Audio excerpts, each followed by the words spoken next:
नमस्कार आदाब, न्यू विदर्भ स्वदेशी न्यूजमध्ये आपले सर्वांचे स्वागत। प्रतिनिधी अतिक पटेल यांची रिपोर्ट। एकजुटीचा विजय, MH56 प्रवासी संघटनेच्या लढ्याला यश। नांदुरा रेल्वे स्टेशनला प्रशासनाच्या यादीत ठोस स्थान केल्याने होत आहे रे। आधी केलेच पाहिजे, या समर्थ विचाराला कृतीची जोड देत MH56 प्रवासी संघटनेने नांदुरा रेल्वे स्थानकाच्या प्रश्नावर ऐतिहासिक यश मिळवले आहे।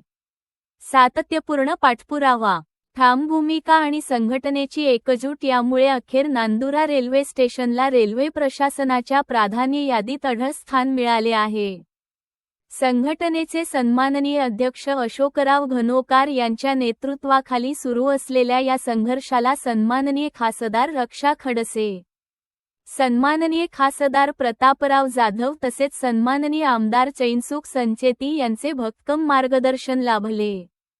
लोकप्रतिनिधींच्या सक्रिय हस्तक्षेपामुळे आणि संघटनेच्या आक्रमक पाठपुराव्यामुळे प्रशासनालाही सकारात्मक निर्णय घ्यावा लागला। या यशामुळे नांदुरा शहराच्या विकासाला नवी गती मिळणार असून भविष्यात रेल्वे सुविधांमध्ये वाढ होण्याचे संकेत मिळत आहेत। आतापर्यंत अनेक प्रवाशांना तिकीट, गाड्यांचे थांबे किंवा इतर सोयींसाठी मलकापूर किंवा शेगाव येथे जावे लागत होते। मात्र आता नांदुरावासियांना या त्रासातून मोठा दिलासा मिळणार आहे। संघटनेचे संस्थापक सदस्य विजय मनोहरराव डवंगे यांनी या यशाचे श्रेय सर्व कार्यकर्ते, पदाधिकारी आणि नांदुरा येथील जनतेच्या एकजुटीला दिले। हा फक्त प्रारंभ आहे।